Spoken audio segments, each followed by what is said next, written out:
more thugs and gangsta Don Dollars, star faces and wannabe godfathers, blonde-headed divas even if it's locked up. Goddamn, it's culture bandit, Southpaw. It's more Uncle Tom's joining the lynch mob. Rappers talk about how they hustle and pimp bras, doing significant damage. Young girls stripping, young dudes flipping, and their living conditions ain't the worst, not nearly. They heard your perverted verse, thought it was cool, so they emulated you on your rap songs. Now they jobless, facing charges. Girls turn sex slaves like Sarah Bartman. Baby fathers locked up and the kids hollering while you stepping on stage, accepting that praise. Diamonds in your necklace reflecting off your shades. Your people struggling in a state of malaise. You help exacerbate with the trash that you made. Blood money. The trash that you made cash, but it sent blacks to the grave. Now you could kill a revolutionary, but you can't kill a revolution. Let me keep it moving. Look at Lil' Kim and this dude Michael Jackson. Faces look like monsters, Frankensteins, freaks. After Mike finished drinking wine, he touched boys with his sick pedophilic mind. Biggie sold dimes, didn't even care, pregnant or not. He said he liked teens, young, fresh and clean, child molestation. Why his mother always get a standing ovation? You wouldn't give a Grand Dragon's mom a standing O, would you? How could you? Think it's hard, picture big, raping your little sister. Now what would you do? Peace to all God's beings and death to all enemies. How you doing, brothers and sisters? All right, all right. It's wonderful to see you out here. Yesterday we did the Effeminization of the Black Male, Part 3, the militant white sex assault. I guess we scared some people. I guess we got about half the crowd we had yesterday. I guess some people said, I'm scared. I don't know what. Nothing can be done about this. But we got some brave African souls that check back in here today, say maybe we can do something. So we real glad to have you back out here. We want to ask you, give yourselves a round of applause for coming back. This is actually, what you're looking at here is the actual cover of the book. And I just want to say a few things about the book before we get into this lecture, because it's very important for us to know not just what the problems are, but some of the solutions.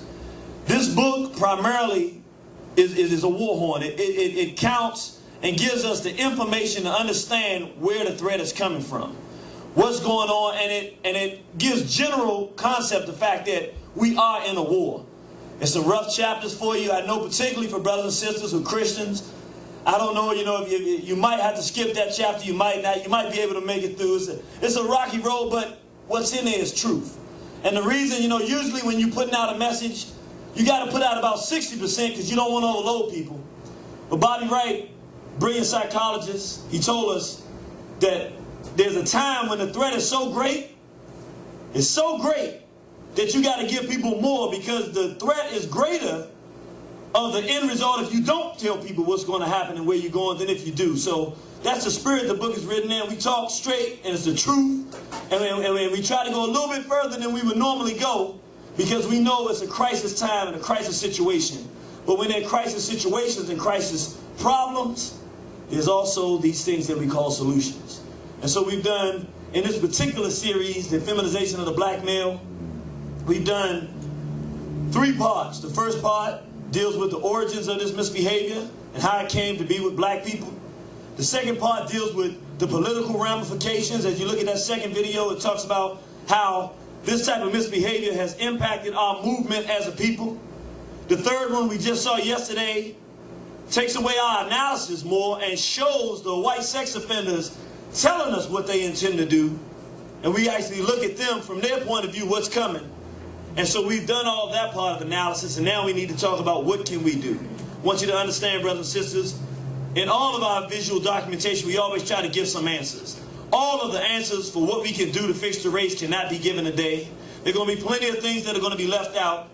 But the idea is this: we got to start somewhere and get a fundamental understanding of where do we start to begin as a black people. We see we under white sex assault. Where do we begin and go in the opposite direction? And so that's what we want to do today.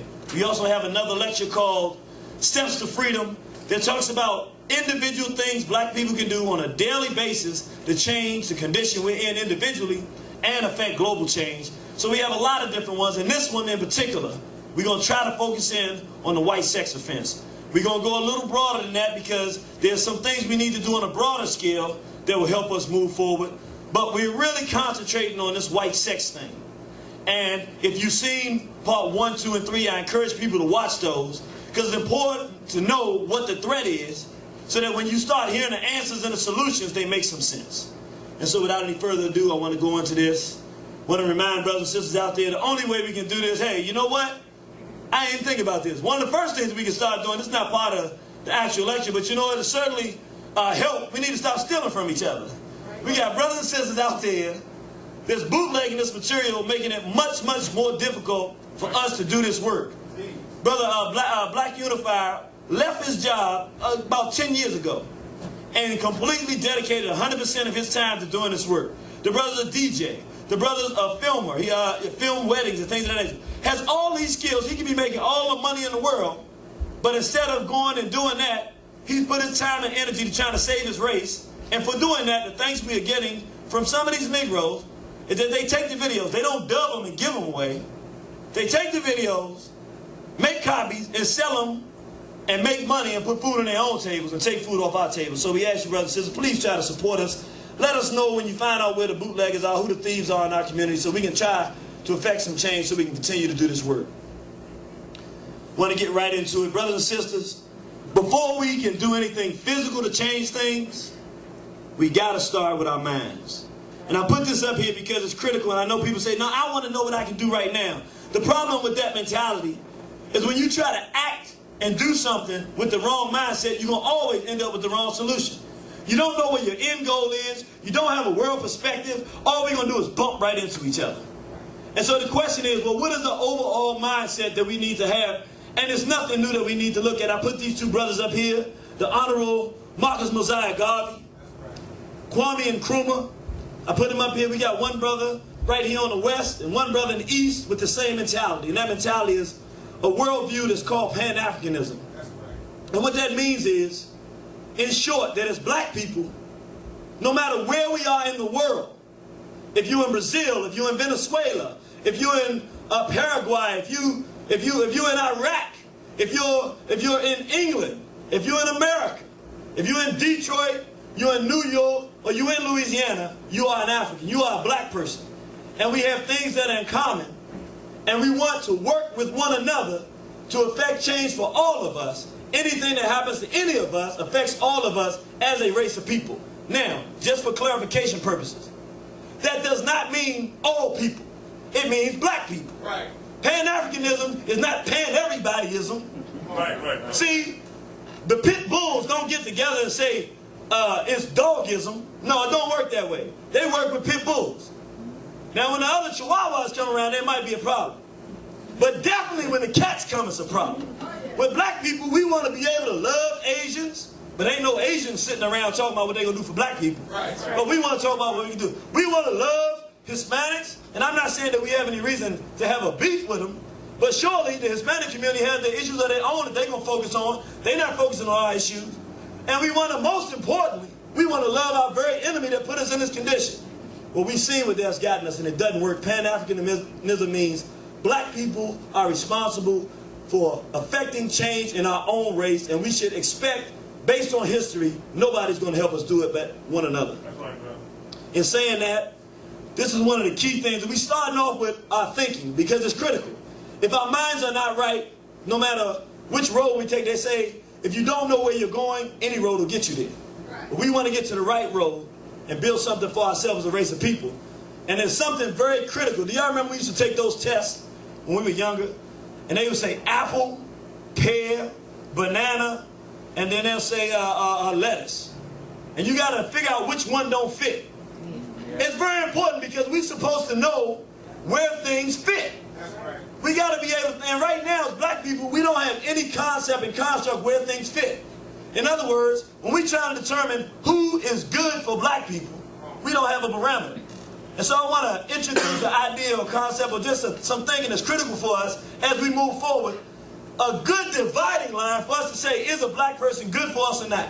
For everyday black people, if you want to say, how do I look? Because you know, people, anybody put on the TV that's black, we think they're good for us. Right. Here's a measure that we can use to determine who are the people that are really going to be good for us in our future and are really working on our best behalf. The line is integration, brothers and sisters. We don't divide based on anything else. This is very simple. Those leaders that come before us, like we see here, the Bobby Wrights, the Elijah Muhammad's, Master Teacher, the Black Unifiers, the Shaka Zulus, those who say it is our responsibility as black people to do for ourselves, and we have an enemy in the white race, no matter how they say it. That's one set in one group of leadership. And then these other Negroes that we see on the right side that tell us their ultimate goal for us is to hold hands with crackers. I mean, I'm so ashamed every time I hear that I have a dream speech. You mean the best you can tell me before you leave this planet, the most you can advocate for black people is that a little black boy hold hands with a little white boy. Well, I've seen a lot of little black boys holding hands with black boys and white boys too, and I don't think we need no boys holding hands with no boys. It just don't work. And even for you, sister, tell me how this gonna help you for your black boy to be holding hands with the little white girl. That means you don't have nobody that loves you. And so if that's the best that our leadership can provide, then guess what? They're not even our leadership. They don't represent us. And we have to be able to divide this line and understand that is the dividing line for somebody who's working on our best behalf. If somebody wants to start an organization, if we're going part of anything, and they're talking about integration, inviting whites in, then we know right then and there, we're not dealing with somebody that's in our best interest. Very, very simple, very key, but it's critical. That is how black progress is destroyed. The book, The Destruction of Black Civilization, by Chancellor Williams, what is called the Black Bible in this movement, he tells us, it makes it very clear that the key element in the destruction of black civilization and progress, we always got some Negro who gets this magic plan that there's a good cracker out there, and if we just link up with this good cracker, everything will work. We invite that cracker in, and they destroy from the inside everything we try to produce. That's right. And so I say that to say, it's time for a change of guard. We don't necessarily need a physical civil war, but brothers and sisters, as it relates to leading this race, we have to wrestle power from the integrationists. They do not have the mindset to help black people. They are not responsible vanguards, stewards of black progress. And the bottom line is, this community of black people who realize that we have enemies and they're in the white race, we know who they are, and that we're the only ones that are going to save ourselves. It is our responsibility. We are going to have to wrestle power from them. So I wanted to put that up there. Keep these things in mind. I love to show this picture. This sister Winnie Mandela and a lot of sisters here from the States. I want to talk about something our ancestor Bobby Wright talks about. It's called a social theory. A social theory. And basically a social theory is something that a group, a common thought, a commonality that a group has that focuses them, even when they're not around one another. They have never had to meet each other, but they can walk in the same direction because there's a common goal, a common theme that moves them and pushes them in a direction. Right now, as black people, that's why we're so screwed up. Some of us, our social theory is that everybody in the world can get along. And what that means is we keep trying to go and get along with everybody while we get beat up and brutalized. Don't work. Other of us, our social theory is, I got to get a good job and do what I need to do for myself. Which means, what relationship do you have to the next African that you run into? None. Because you trying to do your personal thing.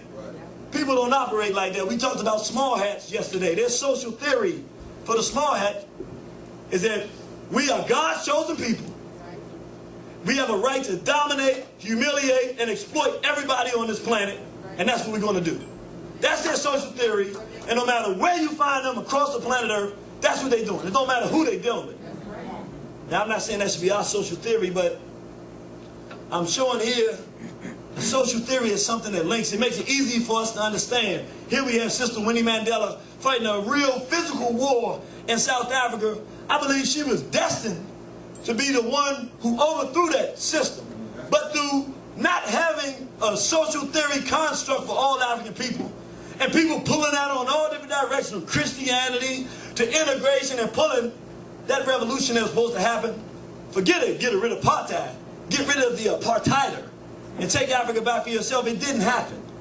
And I'm saying, what ties that sister who's a strong warrior for a race to a sister like this, Dr. Frances Cress Welsing here, who's using her dedicated entire life to teaching black people that racism is not how you feel about somebody or something like that. But brothers and sisters, there's an organized system in place that whites have put in place that they work against the best interests of black people. She does it every day, 24 hours a day, 7 days a week, committed her entire life to that. We got to understand there's something that binds us together. What brings our brother here, leader of a nation, Robert Mugabe, and we talking about stomping out white sex offense, especially on the continent, we got to go right here. One-stop shop. A black man, he told, I love to hear this kind of talk, he told, this is the Prime Minister of Britain, one of the great cracker empires. You don't talk to no cracker like that. He said, y'all a bunch of filthy homosexuals. He said, you got a gay mafia. He called the British, he called the England. He said, it's a gay mafia of the gay land of your gay race. And he said the homosexuals are worse than dogs and pigs, because at least the dogs and pigs know the difference between male and female. I mean, that's a man. So you're not going to bring it here. Take your filthy practices back to yourself. And then we see here, the master teacher, Brother Oscar Crazy. Let's give him a hand, brothers and sisters. This is our soldier.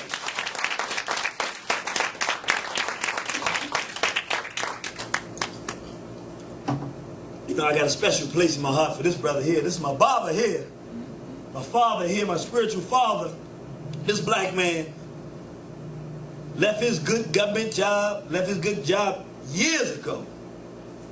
Went on a trip with Dr. Yosef Ben Yochanan, Grandmaster Teacher, taking us back deep into the history of Africa.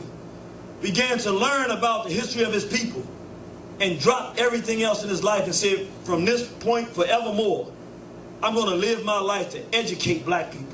And not just, I mean, nothing wrong, we need the books, you know, we've done that, but I'm saying I'm going to take my people back. Right. And I'm going to show them things that they can't imagine that they have done. And then I'm going to explain those things so that they can understand them. And I'm going to make sure that my people have a fighting chance. What brings these black men who are warriors, responsible stewards for their race, what brings them together? What binds them together? And I just love these pictures. I mean, they look almost the same, don't they? You remember the most honorable Elijah Muhammad built that army? You ain't want to go up against no FOI. Them was 3 letters. Crackers saw them 3 letters together. They said, uh-oh, why they went the other way? And it's the Ghanaian military. Look the same. Now, we need something that when you see black men lined up like this, you're not thinking no gangs coming to destroy you. No. With a social theory, you know that there's one thing that's rolling through their minds. And so I just want to give an example. This is not necessarily the black social theory. It's an example of what a social theory is, what it says, and I just want you to imagine just for a moment. Let's exercise our minds. What changes would occur if in the hearts and minds and spirits of all of our children, in us and everybody else, as we move forward in life, and we walked out under this idea, or a similar idea. African people are an international racial family who share a common homeland, which is Africa, historical origin, racial makeup, culture, destiny, and a bitter enemy, the white race. Yeah, that's right, brother. We are challenged by our common destiny to destroy the system of racism and white supremacy and replace it with justice. That's right. We are mandated by our Creator to return to our proper status as rulers of this planet. It is within the full rights and responsibility of every member of the black family to see to it that this ultimate goal is achieved so that we may once again restore peace and prosperity to planet Earth under the divine and just leadership of God's first people, the black man, woman, and child of Africa. Yeah.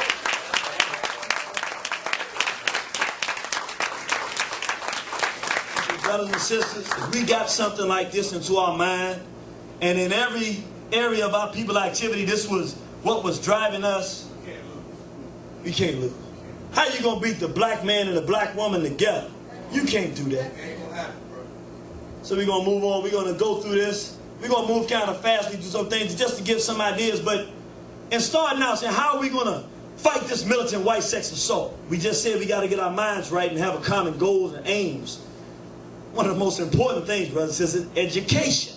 This is our brother Chancellor Williams. I know many people may have never seen the brother, so I wanted to put it up there. A brilliant historian who gave us what in the movement is classified and called the Black Bible.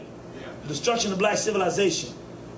Brothers and sisters, we cannot know God, we cannot know a future, we can know nothing if we do not know our own selves. Right. It is a shame that our children grow up and, unlike any other children on the planet, have no idea who they are. They do not know their own names. They do not know where they are from. They don't know where their continent is. They don't even know they have a continent. They don't know that they were the first people on the planet. They don't know we had our own languages. They don't know what they built. They know nothing about their past. Yet, we try to survive in a world that's vicious and cruel. It's impossible to do. And so we have to understand, as responsible stewards of our community, there's no way that our children or our race can prosper without us educating our own children. Right. Us meaning those responsible stewards of an African future. Right. Not no integrationist is going to teach them about somebody trying to link them up with somebody else. That never worked. Yeah. But somebody that teaches them about the people and the things that groups have done, African people have done in the past, to liberate us and take us forward. And before we learn about us being down, I mean, let's just go in the order of operations. And we the first people on planet Earth. First thing our children should learn. They built pyramids before there were builders. They had physicians before there was a science of medicine. That's right. There's a black man who we can point to. We know his name. His name is Imhotep. Before there was a discipline of science as we know it today in medicine. He developed a discipline. But not only that, he was the world's first known multi-genius. That's right. I mean, he did architecture, designing the step pyramid for Zosia. He was a physician. Yes. Even worship here in Kamumbo, you see, as you look on the pyramid walls, you see here the birthing stool. Yeah. You see here all the instruments that were used even to this day. When in our medical people were there, we had doctors going, these are the same things we use today. I don't believe this. That's right. You go back thousands of years, you see the brother here with a stethoscope. We talking thousands of years. We created all of this. How on God's earth can this information be available? And our children are learning see Jane run. George Washington never told a lie and he ate cherry pie. George Washington was a wig-wearing cracker who raped black women and he died, and we're glad he died and he gone. And once we educate our children to their own past, we got to make sure that we can't wait till somebody get 25 years old or 18 or 19 and all of a sudden find out there's a cruel world and that they have an enemy that they've otherwise been taught to love. Can't work that way. Oh, don't let that worry you. We'll be all right. We're going to keep going through all of it. We also got to know, and it's just about right time that will fall. We about to talk. We talking about us falling, and the light falls. We got some crackers in here. Or these are ancestors trying to make everything work. Something going on. It's the Mickey. See, he's using the Mickey Mouse symbol, and there's probably some white sex stuff going on with the Mickey Mouse symbol, and so it's just messing up the whole vibe. But we'll be all right. We're looking right here. This is Goree Island. This is the place where our ancestors were enslaved. Brothers and sisters, I'm going to tell you what's so cruel as regards to education and what we do with our children. When our children get up, because I know I suffer from this, we're not blind. We look out and we see that black people are not in a very good condition. And guess what? Stay with me now. I know stuff going on there. Stay with me. I'm right here. Don't let them distractions get you. See, that's just when them spinning rims get going. See? Look, you got Dr. John Henry Clark in the radio, but the rim's spinning. You looking at the spinning rim. Dr. Clark just gave you your answer. Come on. Stay with me now. That's all right. Look. It's a real cruel trick we play, though. Nobody's blind. It's easy to look around and see that our people are not in a very good condition. As opposed to explaining to our children where they were and how we got to this condition we're in today, we say nothing to them. We don't want to tell them about the bad things that happened to them. You know, they really change things. Because it's one thing for someone to feel that they're in a bad condition and think that they've always been like that. Well, if it's always been like that, the assumption is what? It'll always be like that. But what happens when you know you were the best and you were better and higher in a higher position than everybody on the planet, and now you see you in a lower position and you find out who put you in there and how they did it? What do you want to do? You want to get back. You know you can because you did it it once, it's hard to tell somebody done something once they can't do it. Right. You can tell somebody don't know that they done it, that they can't do it, but it's hard to tell a man or woman who's done something before that they can't do it. So we got to understand education is critical, brothers and sisters. We got to know about what happened to us. If we don't, see, we think that black men and women can't get along today. It ain't that we can't get along. Things have happened to us and are happening to us that are creating a void between us. Yeah. Right. But if we know who we were historically, then we look and say, if that was our relationship then, and we're in this relationship now, we need to work to get back to who we are. Yeah. So education is critical. And I just say this real quickly, talking about some of the fundamental things. I remember when I was little, I didn't really get it, but you just do it for fun. You know, they used to have the little things when you're teaching children, and the girls will do the little things with the doll babies and the mother thing, and the boys would have the trucks and firemen and all that kind of stuff. Right. In this era, this white sex thing where they're trying to confuse gender, we actually need gender training again for our children. Yeah. So I'm saying when you got real young children, it's very important. You got to get off this feminism stuff, sisters. It ain't about that. We're talking about the fact that if they're trying to confuse our children towards gender, we need to determine, hey, a girl is going to be a mother, a woman, and so there are things she needs to understand about womanhood and motherhood. A boy is going to be a father and a man. There are things he needs to understand about manhood. Let's start having them act these roles out very young so that they won't become confused, because the very aim of the society is to sexualize and confuse them. I want to just show a few things here. What are the things we need to do as it relates to education to change the scenario? One, most important thing, own and finance our own schools. Brothers and sisters, the bottom line is this. Why are the Palestinians having so much success in fighting? Why do they have such a drive? Why are the Iraqis willing to fight for their own freedom, even though they have superior weapons coming against them? Because they teach their children. And they teach their children in an environment they live in. We live in an environment with racism and white supremacy. Our children should know from the time square one. They should know that they're in an environment that's trying to work against them, and that they have to fight against that environment. Everybody teaches them to relate to that, but instead, look, we don't understand. We just, well, if I just teach them that, they won't get it. Look, on the test, the question will be, what year did George Washington, the American Revolution, what year was that won? Now, the white child sits there and says, well, George Washington, he ate cherry pie, never told a lie. I believe that was 1776. He gets the question right on the test. The black child says, that's that wig-wearing rapist who raped Sally Hemings and died from that cold and got in the slave quarters. That was 1776. The answer's still right. It's multiple choice anyway. They might have a little bit of problem when there's a comprehension part, but they got to write stuff out. But we can work through that. Develop rites of passage programs for our own youth. It's very important. There needs to be things central in black communities where boys go through a process where they now know that they become men. And it needs to be a process. We've done this for years. This is how our people do it. We need to get back to that idea. And it doesn't always have to be complex. We just went to a sister, and this sister not even necessarily a nationalist, or they're just an everyday sister. She said, my son is 17, this is a hard world.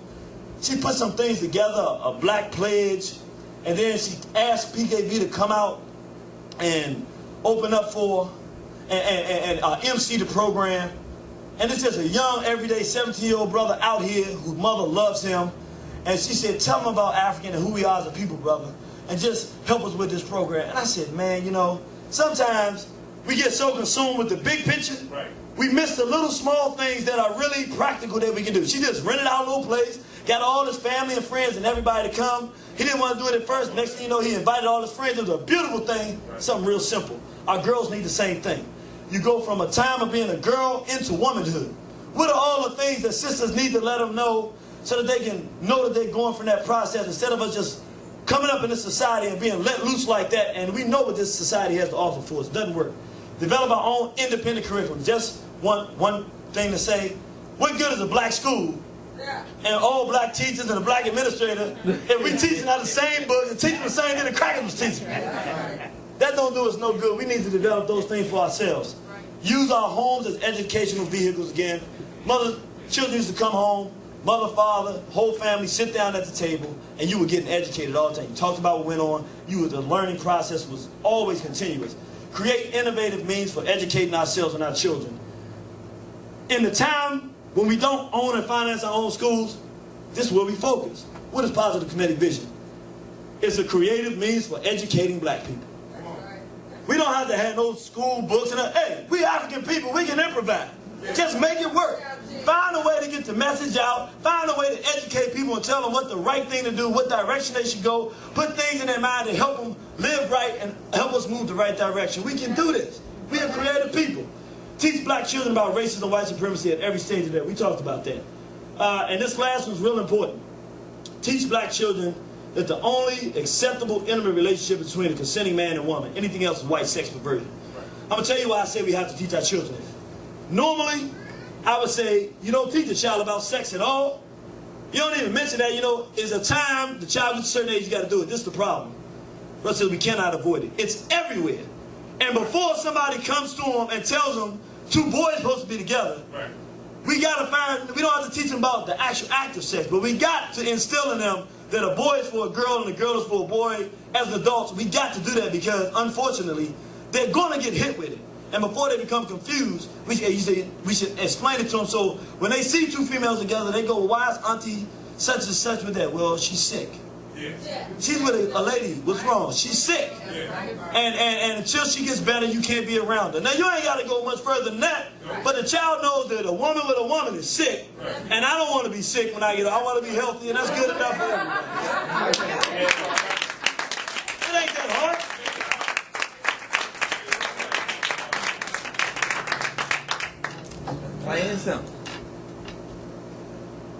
Organized to stop the sexual abuse of black children. We're going to talk a little bit about that at the end. Just to say, are we dealing with politics and economics? I say that the best political platform at this particular time in history for black people to take is to be, okay, we are not unified. We don't agree on hardly nothing right now. Right. We're not doing anything for the most part as a collective race of people.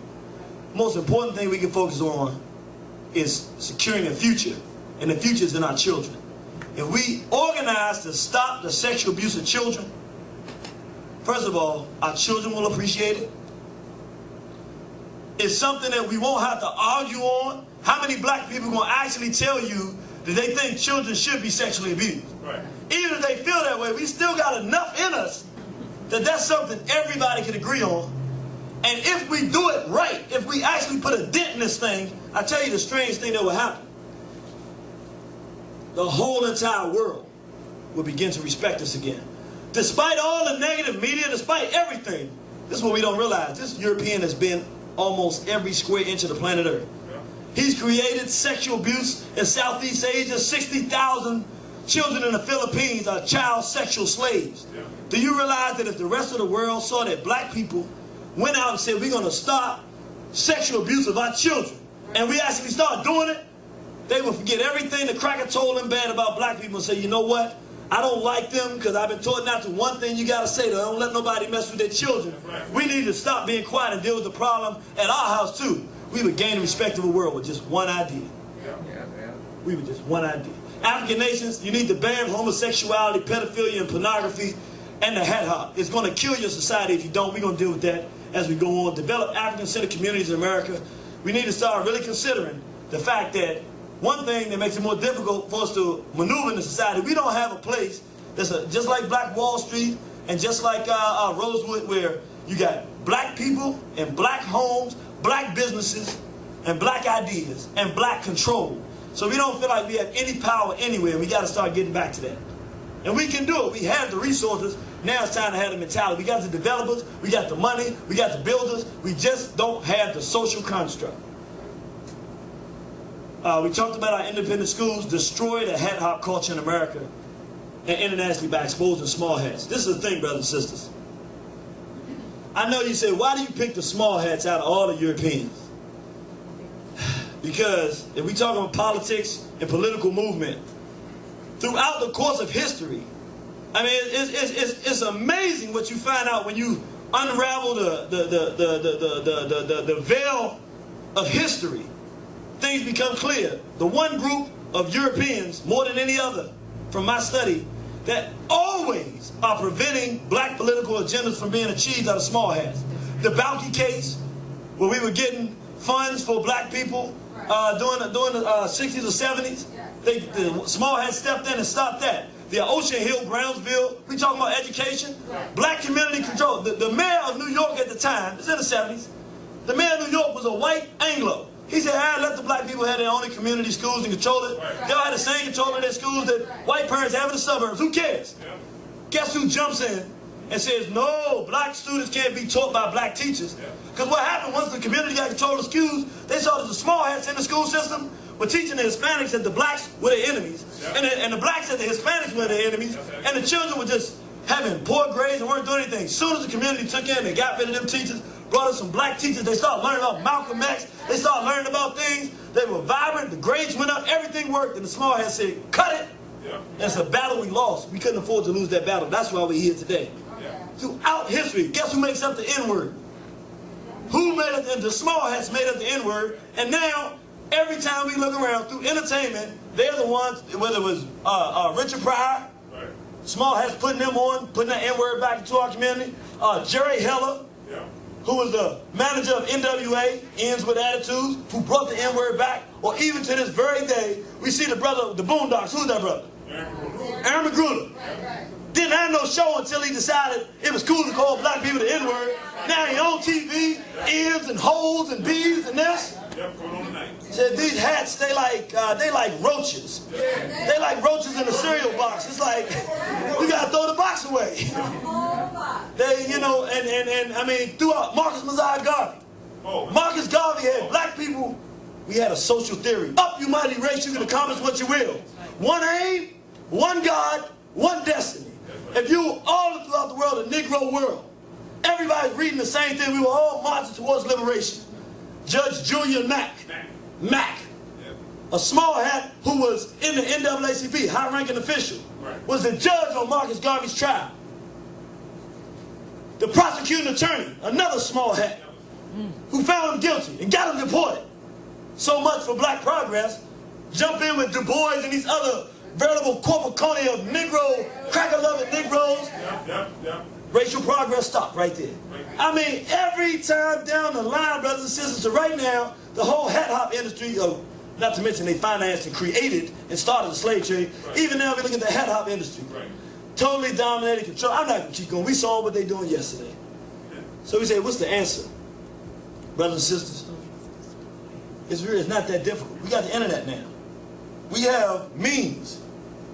One of the things we can do, and we got to get back to it, makes no sense. National and international black newspapers. I didn't say newspapers that say that they're black. I'm saying responsible stewards of the black community who have nobody telling us what, look, all the money Bill Cosby got, all the money some of these other individuals got, we can buy a printing press and have a national paper if we can do it in 1920. If the Negro world could be all over the world in 1920, with the internet and all the resources we have now, it would be easy. We just got to cut the integrationists out the picture.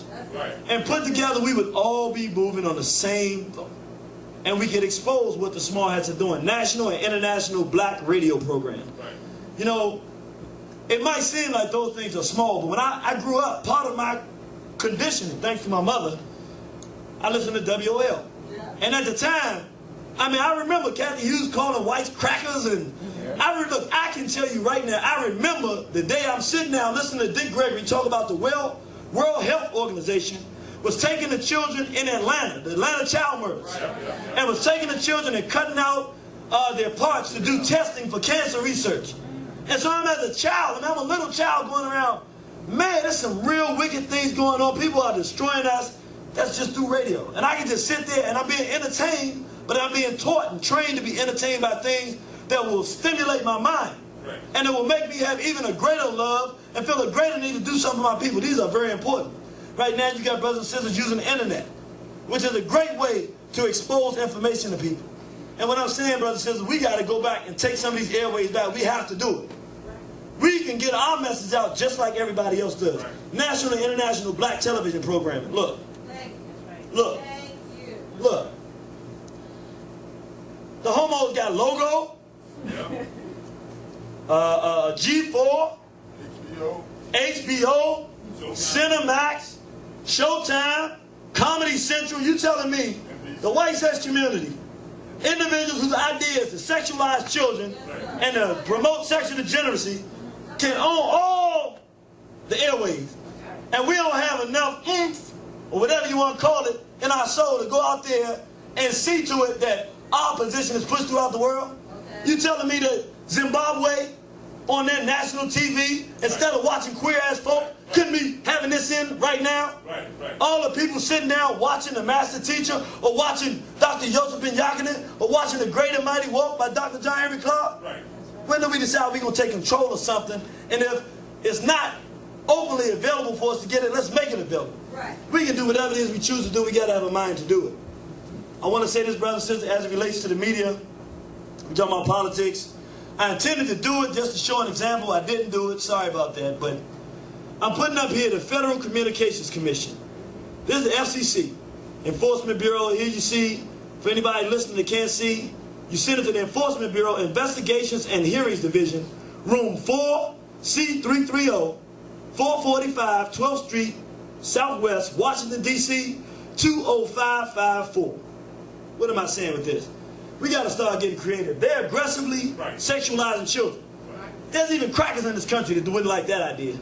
We need to start using our creativity. Look, we got brothers and sisters at home. You got your VHS recorder or your DVD recorder machine. What you do with it? Nothing. Tape was on. You know what? When you see an episode of South Park and something that's outlandish, go ahead and hit your record button. Put it in there with a letter saying this is absolutely irresponsible, send it in. You know what happens? The more people start doing things, you know what? Because there's somebody at the FCC just like you. Just a black person with a job who don't know what's going on. Or even somebody white who would think they was responsible. They happen to take a look at something. What are these people sitting there, see something that's outlandish, and guess what? Ain't got nothing to do with them loving us or nothing like that. Somebody wants to stop something that starts. How many of us are seeing how bad what's going on television is? How many of us have witnessed that? Could you put your hands up? How many people can honestly say that if you made some type of effort to go to the powers to be to do something about it? We got one sister in the back. I can't even raise my own hands up.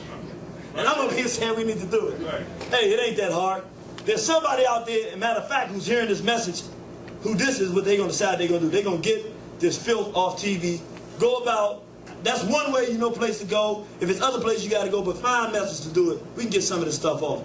Now, I want to talk about labor. I just want to talk real quickly. We see Brother Marcus Garvey here. I just think it's a shame. Almost 100 years ago, he said we're going to start trading with our brothers and sisters in Africa. We're going to use our resources to exchange. And to this day, we're still not doing it. You mean to tell me with all the resources we have, our black engineers couldn't say, you know what? I'm an engineer. And in my black engineering company, after you worked here for 3 years as a professional, you got to go to Africa. We're going to pay for you. You stay 6 months. And you got an aqueduct system. You're going to be working that time. And then you, okay, by the time you get there, okay, you need to build a bridge over a certain region. As part of your very existence as a black organization and professional, part of your inside, because it's a social theory and an idea, I'm going to build up something there.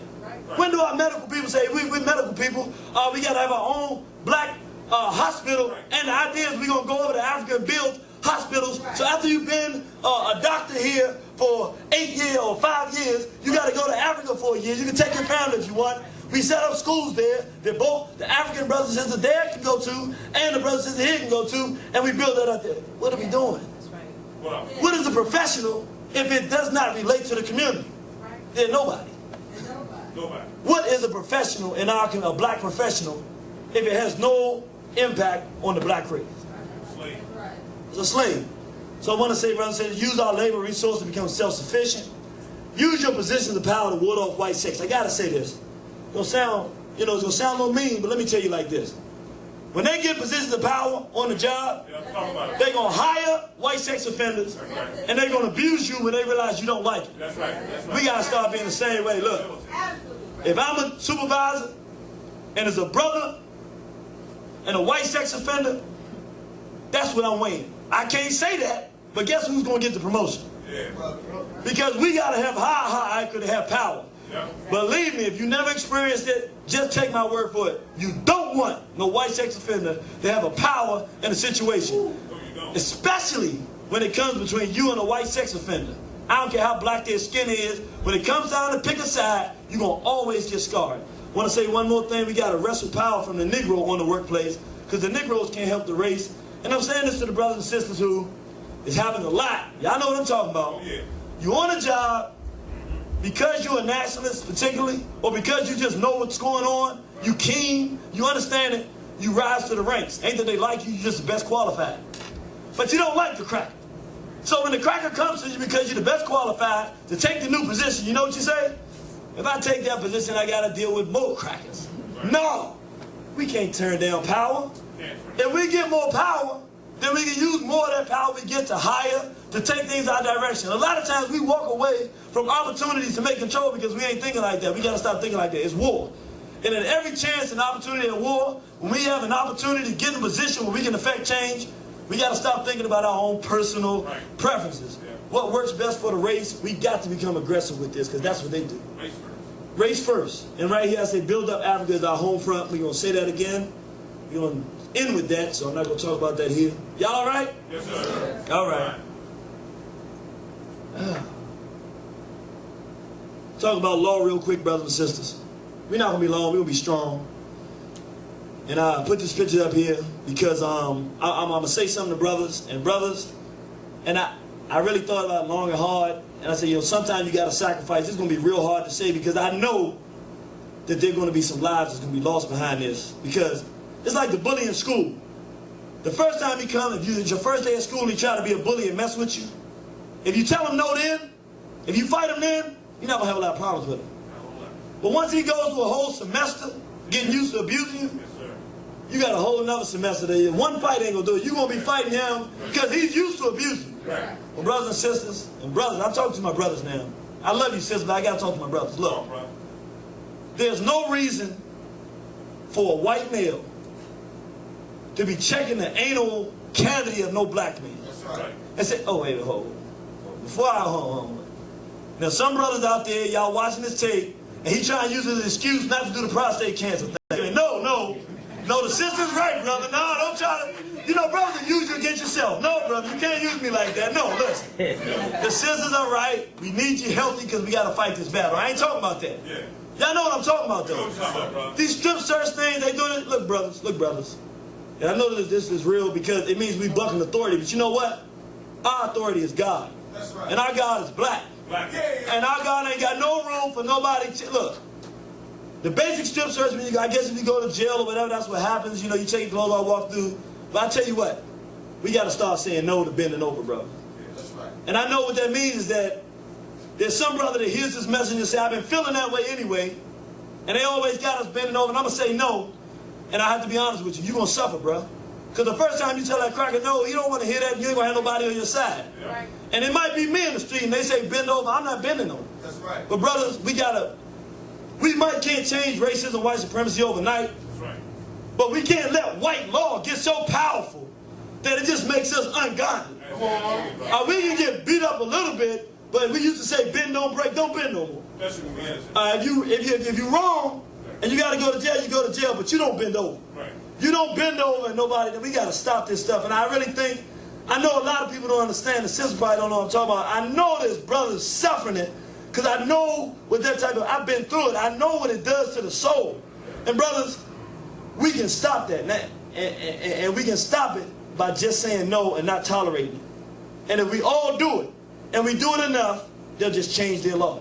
And they have different technology out there. They don't have to do that. Oh yeah, that's the thing. And this was so crazy. The cracker's such a fag. Right. Yeah. He's such a fag that he'll give you a good, legitimate reason why he wants to look and he don't know if you got something. Well, look, if he can send a damn ship all the way to the moon, yep. You mean to tell me he got stuff, x-rays he can put through a bag and he can look through the whole bag in the airport? Right. And if you got a little piece of metal clip that you use to file your nail, he gonna pull it out and tell you got to go. You mean to tell me he ain't got no technology that if you walk through a machine, he can tell whether you got a weapon? Yeah. It's ridiculous. He just a fag and he just like what he do. He likes sex and aggression. And if you don't like sex and aggression like I don't like sex and aggression, brothers, let's say no. Talking about law. Remember we said laws was enforced. And we need to start enforcing our own behavior, brothers and sisters. One, we need to stop the fight to bring an end to those strip searches. You know, I just explained what we're talking about with that. stop the criminal behavior, including gang affiliation. I say that because one of the reasons it's so difficult for us to get anything going is because black people are so stupid, particularly our young brothers, are so steeped in criminality that you kind of lose your heart. If you're a decent brother or a decent sister, you kind of start losing your heart for what's happening to black men out there, because we so used to brothers doing the wrong thing that if by chance a brother doing the right thing, somebody say, man, can you believe what they did to this brother? You didn't see it. Your assumption is he's just another criminal like all the rest. And so all the criminals in our community, gang, all it does is make the sex situation work. A brother was telling me, brother Amar Rashidi, about he's going into the jails and what they got going on now with these gangs in certain places in the South and across the country. They'll take one sister, all of them will rape the sister, and the baby is a crip baby. Right. So this kind of stuff, I know, brother. That's why I said we got to get out of this criminality, because it leads us right into this white sex. That aggression, when we start adopting that aggression of the European, leads us right into this sickness. And so we got to get out of that stuff. Organize to stop white sex misbehavior of black men in prison. Brothers, if you in that system, what are you doing? You in that system, you there, you can't go nowhere. You might as well make the decision, you know what? If you stop doing the white sex there, if you stop doing the white sex misbehavior in the prisons, it would stop out here.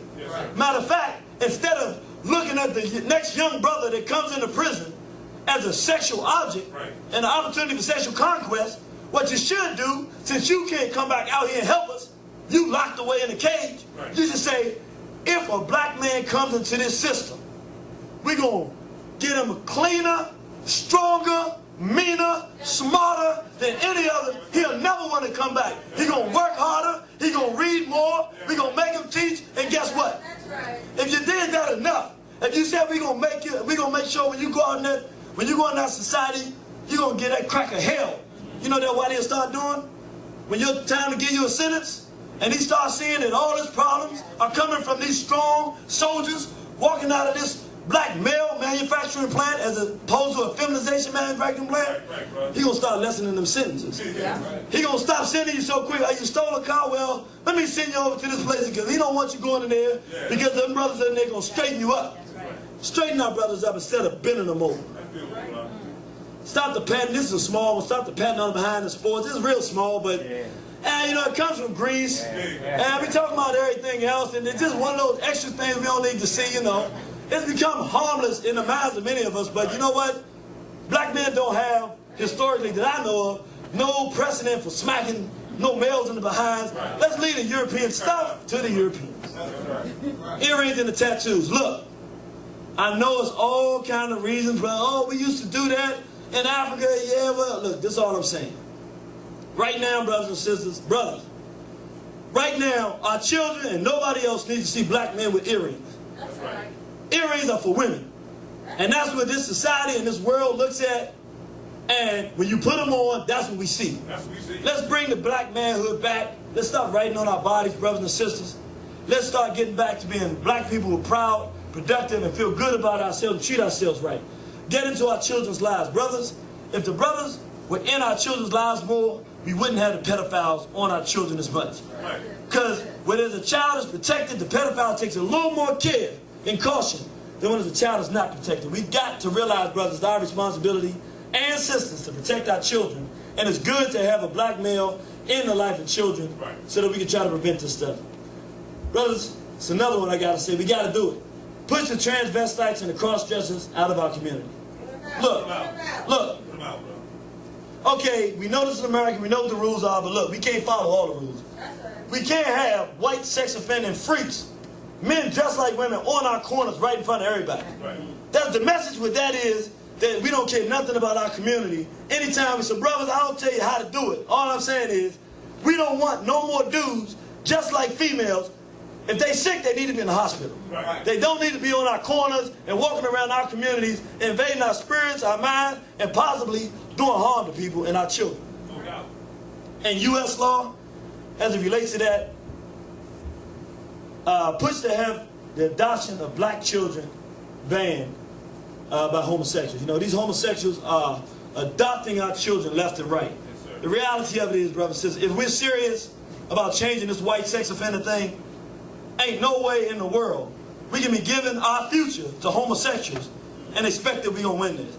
How we got so deep in the hole for this to be occurring is just almost amazing. But who would have known that two males that decide they want to live together would have thought that they wanted a black child in that home with them? Well, however we got there, we got to unget there. We don't have no future if we giving our children away to homosexuals. We got to organize to stop that. Fooling someone about one's original sex should be a crime classified as rape. I'm going to tell you why I say that. I know it's going to sound bizarre and crazy. Sometimes I see stuff before and I said it to you earlier, but I'm going to tell you. I mean, we had a case right here in D.C. Brother went up, thought he was dealing with a sister. You know, had a sexual encounter. Went back, brother told him, no, that was a dude. Went back and shot him. Now the brother's going to jail. Now, this is a real problem. Because, look, I'm watching this stuff on TV and I know you're going to say, nah, bro, you can tell the difference between a man and a woman. Let me tell you. Man, these crackers getting good at this. You know, you heard Kenny G. You think he can actually play the saxophone. How good he can imitate the black man, right? These crackers can imitate some stuff sometimes. They making males look like females. And I'm telling you, you look and your naked eye can't tell no more. And if you can't tell now, it's going to get worse. Well, look, we got to start protecting brothers, particularly brothers. Because what's going to happen is any black man that gets tricked like that into that, I don't care what the circumstances are that created, his whole manhood is going to feel crushed.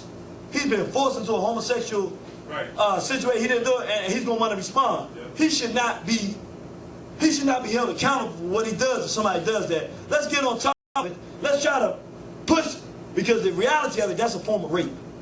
Anytime you lie to somebody about what sex you are and lay down with them, you just rape that person. And you do that should be a crime. And I don't even know if anybody has thought about it. It should be a crime. And we got politicians, people out there, we got to start thinking about our own well-being. That needs to become a crime. Death sentence and life imprisonment for pedophiles on the first offense. Look, suffice it to say, we're not all into the political system like that. But look, if it's two crackers, we don't like neither one of them, and they going for office, and one of them, for whatever reason, don't like pedophiles, and says pedophiles should get life imprisonment, and the other cracker don't say it, then if you're going to vote for that cracker. Not because he's going to do nothing for us, just we want the pedophiles away. Whatever we can do to get the pedophiles away, we do it. It's part of our political agenda, and anybody else that's part of their agenda too, hey, we'll work with you to the degree that gets done, because that's something we want. All of them enemies anyway. Health. Brothers and sisters, and this is when we go back talking about black professionals. And this is real important. Our community is absolutely positively sick. We got more psychologists, psychiatrists, social workers, and all this stuff than we can possibly count. Yet, how many health centers do we have in our community? I say that this thing they call a church should be replaced with health centers. And we got enough sickness and illness in our community that instead of on every corner of us having an ice house for the spiritual enslavement of black people, we should have a place that a child can go who's depressed about life, who's not doing good in school, a brother or sister who's been sexually abused, they can go and sit down and people will help them.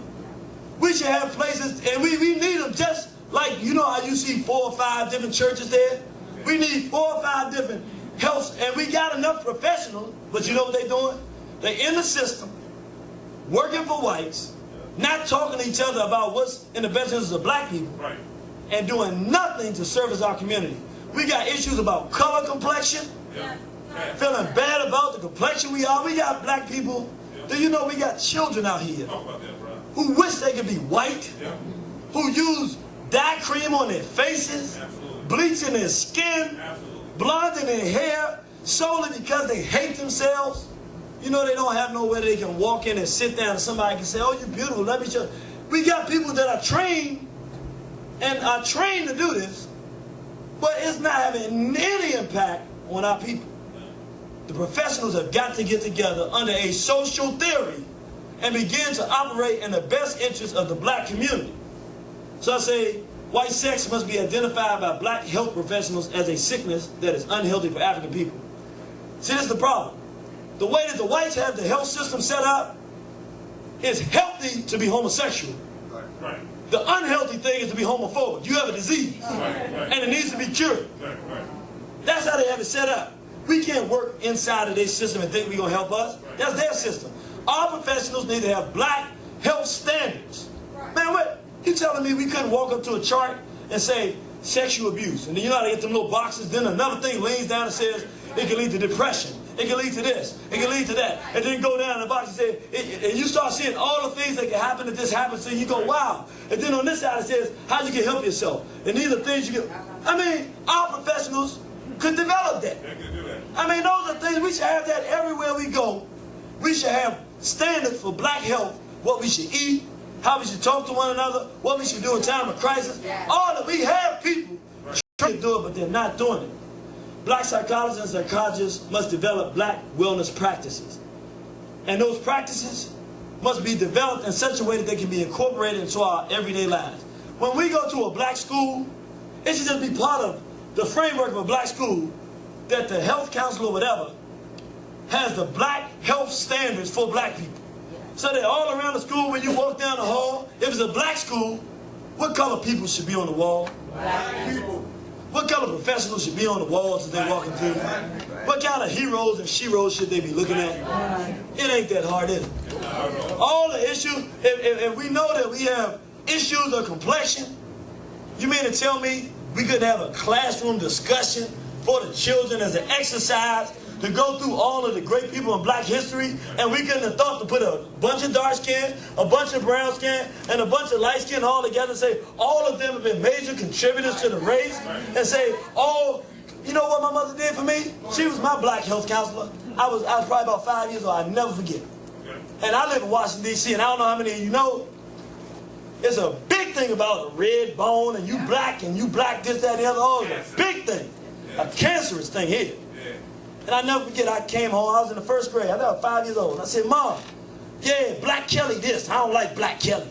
My mother looked at me, she stopped the car. We live on Trenton Place, Southeast. How do I say Southeast? To tell you. I was over there in Parkland, and this one, it was really Parkland.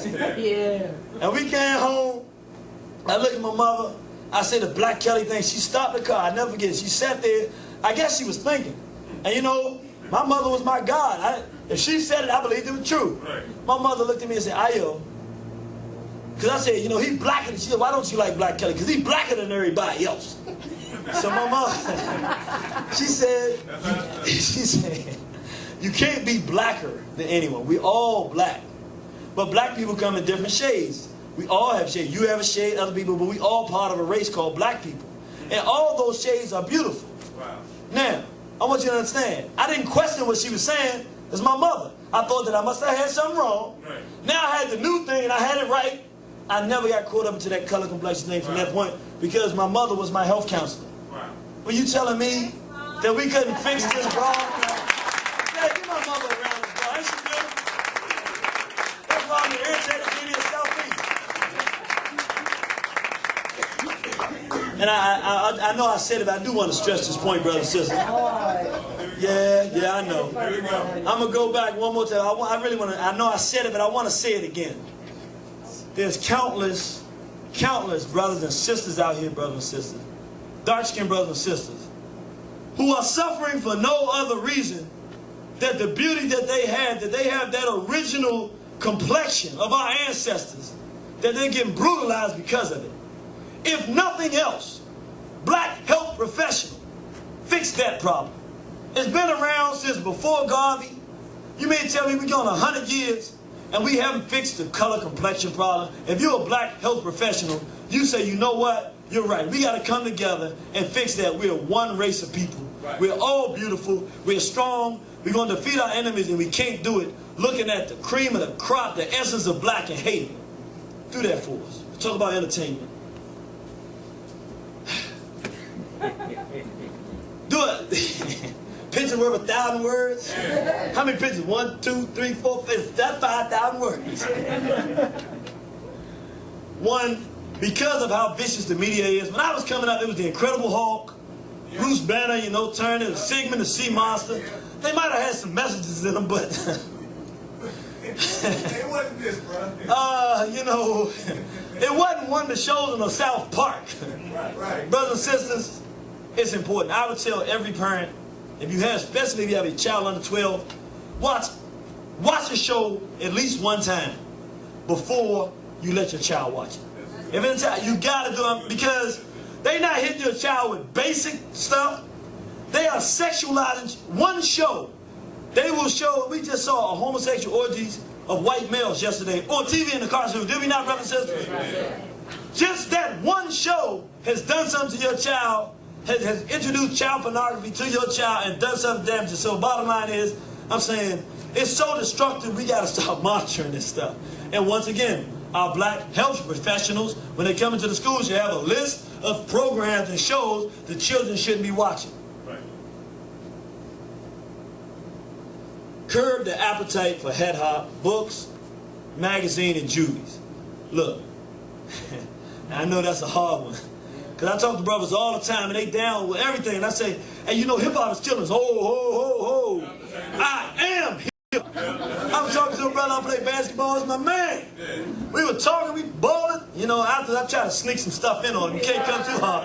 I got to get my camouflage on. They don't know it's the irritated genie. You know what I'm saying? They think it's just brother Ayo, you know, just balling a little something. They call me O. They say, oh, what's up, O? I say, yeah, I got something for you today. You know, hit him a little something on the side. Yeah, hit him a little something on the side. And I'll be telling, nah, I am hip-hop. And I'm like, we don't understand how destructive this stuff that we getting is. So we got to find, but for those of us, like we watched some stuff yesterday, get your terrorism from the entertainment industry, 1 and 2. How many people see the terrorism from the entertainment industry? Will it change your mind about hip-hop? Yes, that's right. Will it help you understand Christian Black Unified? Does he help black people understand that this hip-hop is death? All right, then you got to check it out. We got to get off. If you're reading that street lit and you're doing that, brothers and sisters, all you're doing is cultivating yourself and your mind for self-destruction. We got to get out of this whole thing. I know that's hard, but we can't be the tools of the hats and also fight our enemy. We got to give our enemy his filth back and produce stuff for ourselves. That's why we're talking about black television shows and things of our own. We can produce all these things if we just get the mind to do them. And we have the resources through internet. We have people with the skills to do it. Now, where do we get the collective unity to do it? Address the use of the N-word regularly. We got to pick it up. Yeah, we got our T-shirts now, anti-N-word T-shirts. We've been pushing it, putting the videos out there, but we need brothers and sisters every day in your everyday life. I was talking to a young brother playing basketball again, talking to him out. We had a big argument on the N-word. And I didn't think he got it. Came back next week. He said, man, I went back and told my girlfriend what you said. We was talking about you right, man. We got to stop using the N-word. But then this young man made me so proud. I said, I love me some black people.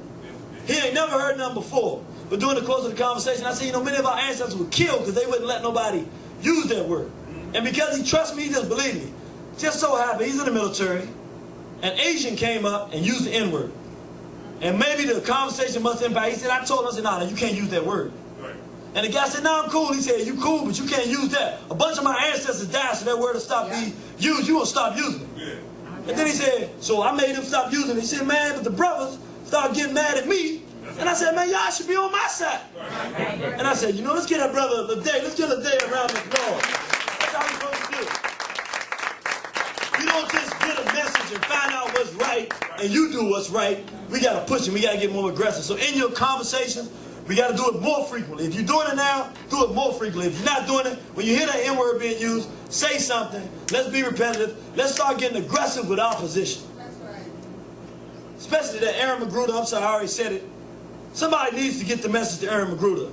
Do not be used like Oprah's being used to kill your race. Because we know that the hats are behind this stuff, but they're tools. You know, when you go into a battle, you got a sword and the enemy got a sword. You don't like the enemy, and you don't like his sword. That's right. So both of them get in some trouble. In the case of a war, we at war now. We're in a fight now. You cannot be working against us and expect that we're going to sit idly by and allow it to happen. Get on board, do the right thing, join your race, get on the social theory, and let's go the right way, because other than that, you're going to force us to respond to you. Yeah. We want to get you out of the way. All black people on one side, anybody that's against us on the other side, and then we work towards our best interest. But now, those of you who want to get on the side with the enemy, you get treated like that. So you know what this is. And you ain't got the resources he got either. So just remember, you know, there's more of us than it is you. Call and voice your opinion in the entertainment arena. Brothers and sisters, we do it all the time. Nationalists, people with understanding, they know right from wrong. You know we listen to the radio. We listen to what's doing on WHUR. We listen to Michael Basin. Oh yeah, I was checking Michael Basin out. Oh, I was checking it. You listening to it, and there's some position that's being taken totally contrary to our well-being. And you listen to everybody else call, and nobody saying the right thing, and you be like, I don't believe it. I don't believe it either. Why we not calling? It ain't that hard. Look, I tell you how. Brother DJ back there, Superman, that's Superman back there. Let's get a DJ a round of applause. That's Superman there.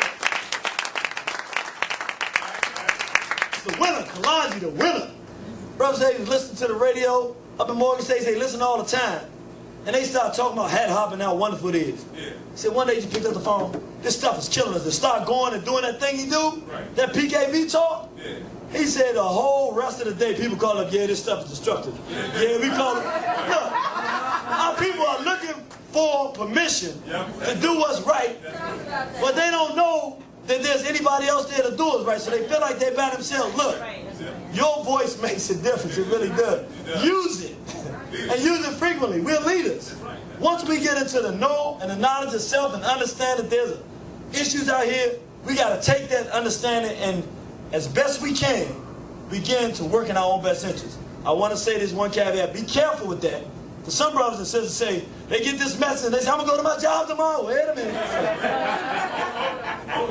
Remember whose plantation it is. I don't want you to be out of a job sitting at home. You can't buy no videos. And you got to be able to get your videos, man. We need some spooks. You get there, learn the system, work it. When you can work on the job. But that ain't necessarily the ideal place to be trying to transform people. But if you can do, sex. I'm going to say some things, brothers and sisters, and look, I'm going to be straight up. I know the sexual climate that we're in. We in Rome. We've been exposed to Romans and the things Romans do. I know the reality. But I got to put these things up there because there is a future. And because there is a future, I'm not looking at where we are. I'm looking at where we need to be.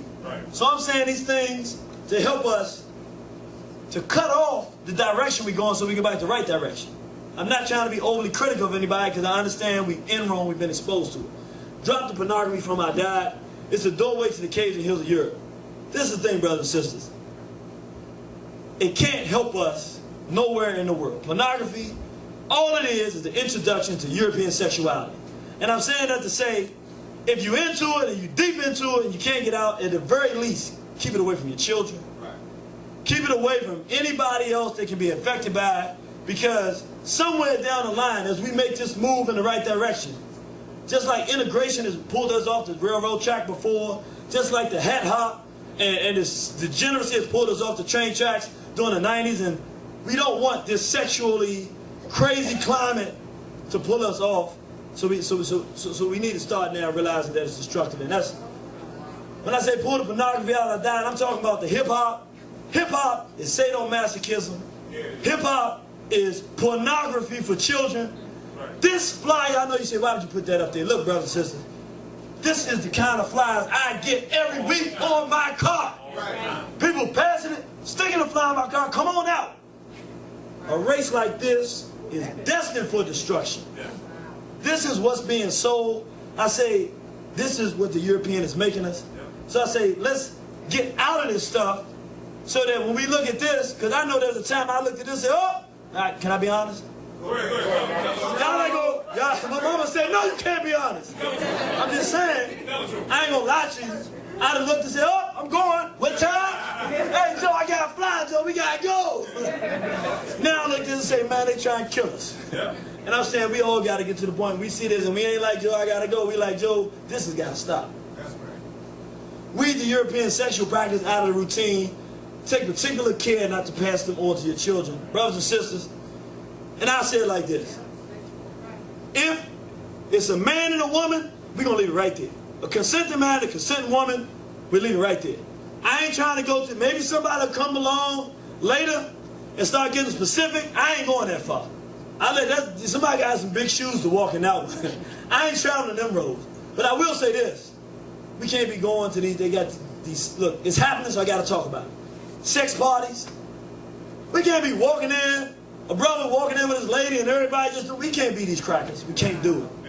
Some of this stuff that's going on is just so bugged out. The children on the back of the buses doing all kind of stuff. Children in the auditoriums doing this stuff. Look. A consenting man and consenting woman, that's what sex is. That's the realm for that. But all this other outlandish stuff, we can't be into, we can't even support, because what's happening, we're seeing our children in elementary mimicking this stuff. That's once again why I say we got to get the pornography. Where are they getting the pornography from? The homes. I got to be honest with you, because I know what's happening. I've heard of many instances. Brothers sitting there with their children watching pornography. Oh, it's happening. Oh, we don't know right from wrong no more. That's why I put this up here. I said I got to say it, because there are actually brothers and sisters who don't know. They don't know it's wrong. So now you know it's wrong. It ain't right for us, and we got to get out of this stuff, because it's not going to take us in the right direction. And most importantly, more importantly than all the rest I just said, no matter where you are, where you've been, at this point, don't go no further. That's one. And number two, whatever you do, don't pass it on to our children. That's the most important thing, is that whatever corruption we've faced under the system of racism and white supremacy, that we deal with our own corruption, but that we don't extend that olive branch to our children so that we can see the sexually licentious, crazy, out of control, freakish, decadent climate that's suited only for death for African people that we see now. They're taking it to Africa and everywhere else in the world. We can't pass this stuff on. Sisters, I love you, and I'm saying this with compassion. We saw yesterday how they're showing you. They want you naked before the world because they have plans for you. Please put some clothes on. I love to see you as much as anybody. Right. But it ain't what you think it is. The attention you're getting is a death attention. And I know you don't necessarily all you sisters don't understand, but trust me, you're beautiful with your clothes all the way on and your black self. Right. Just natural, the way you were born is beautiful. That's all the world needs to see.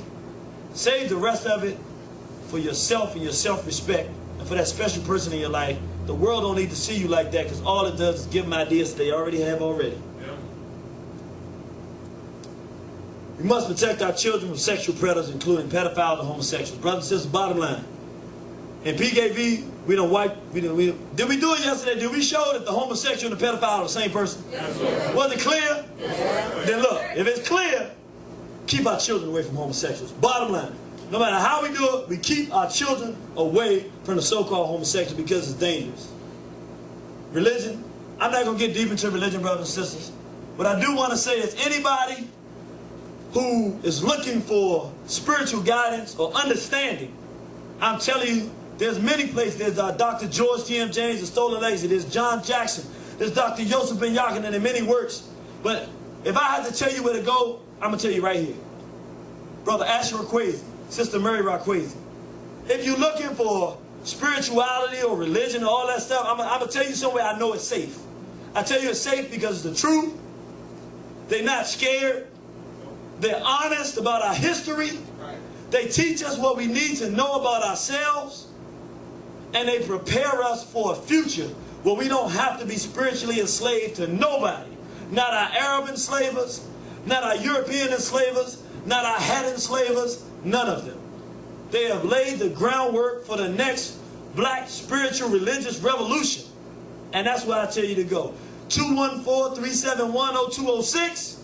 You call the number, you can get the videos. Or better yet, you go on the net, www.kemetnu.com. And all you see is African life and the African past, present, and future. And saying that, brothers and sisters, I'm going to say something that might offend some people, but it's the truth. I'm going to say it anyway. Black Unified says it all the time.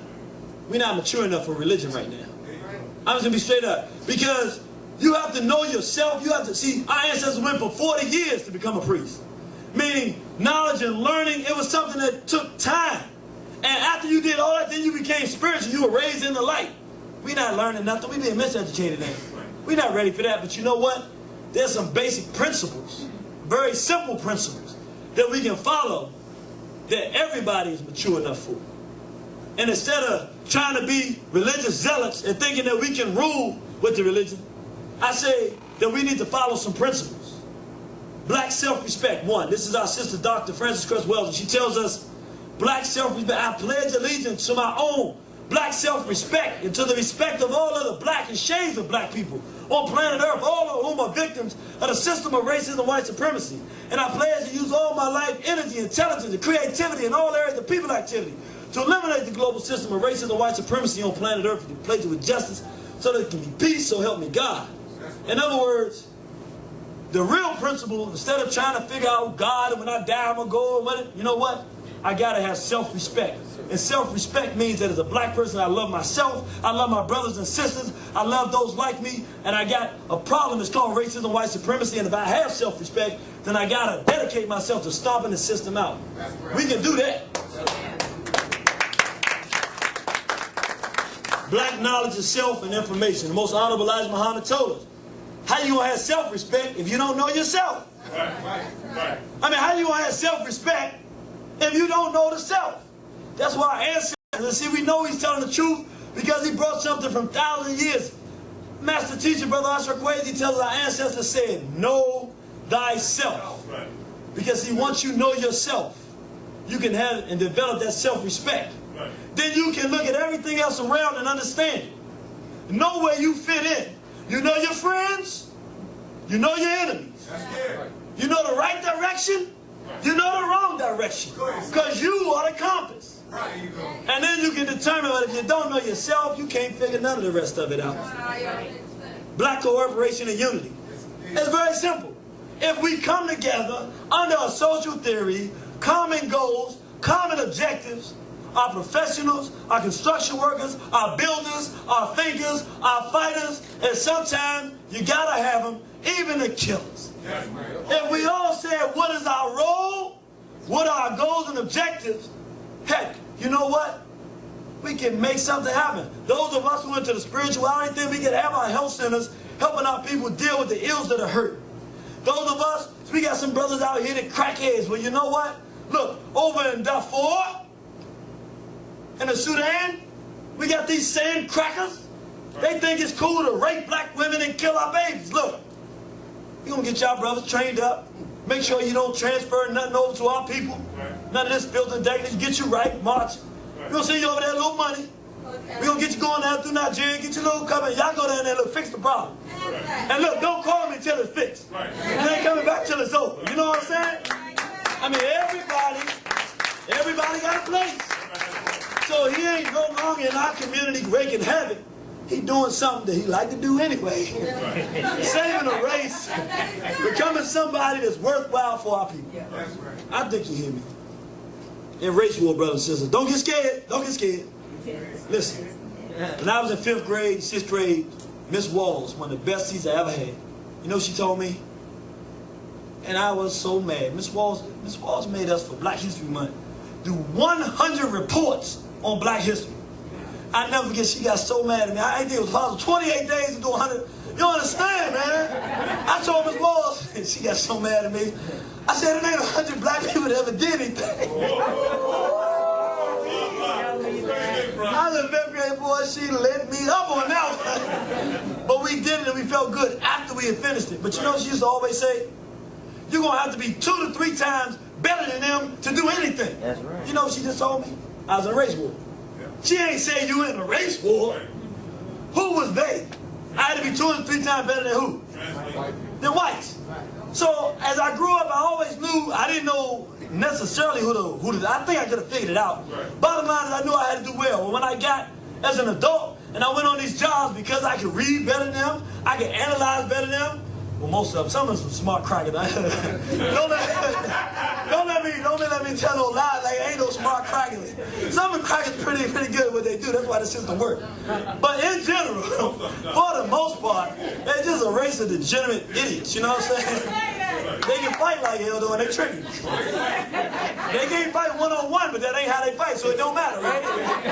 That don't matter. See, the hyena ain't good about So, but in his realm, he do pretty good with that. But what I'm saying is, we can find creative ways to let our people know. Just like Nat Turner and Dr. Khalid Muhammad, we can educate our people so that instead of walking into situations and getting banged over the head, not knowing that they're at war, we can be prepared for the fact that in this world, it's ugly towards black people. And we're going to have resilience and strength and energy to fight because we have an enemy. Now, we don't know, when we mature, some of us like the term race war. Many of us don't, but then we don't use that. But the bottom line is, if you got eyes, if you saw what you saw yesterday, we saw the fact, whether we like it or not, even if we sit at home and do nothing, there is a war being waged. And we're the recipients of death and destruction 24 hours a day, 7 days a week, all throughout this planet. It's time for us to be at least mature enough to say, hey, there's a war being waged here. And at least we can stand up and do something for ourselves in our own best interest. Self-respect, knowledge of self, we can come together in unity, and we can try to fight on our own best behalf. So we're gonna take a break here so we can stop the tape. We're gonna come back very short, and we're gonna get on out of here. Y'all all right? Yes.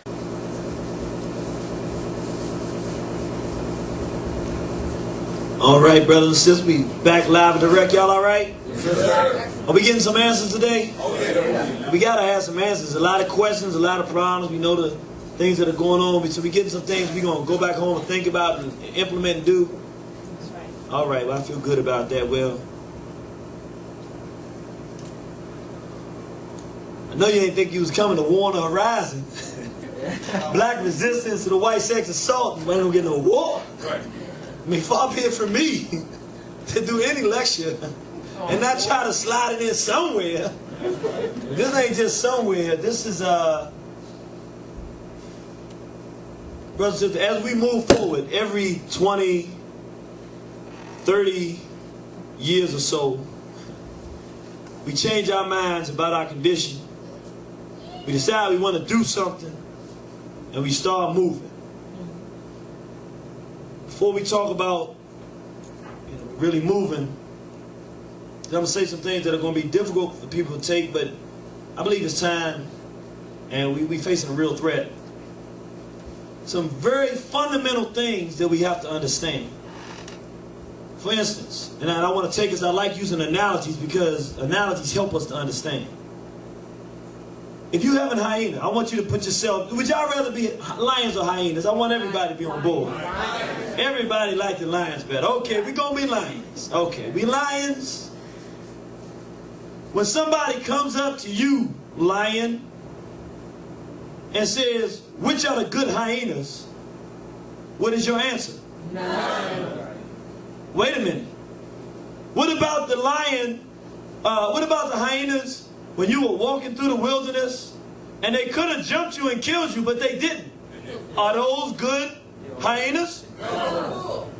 They not? He was full. He was scared. He was by himself. Oh, he was scared. So wait a minute. He already eaten. He already ate, so he wasn't hungry. Yeah. Well, what about the hyena that the little cub had gotten lost, and the hyena brought the little cub back and said, here's your little cub. Is that a good hyena? He crazy? Yeah. Oh, she said he's a pedophile hyena. He took him away for 2 months. So we got a Zeus and Ganymede, hyena.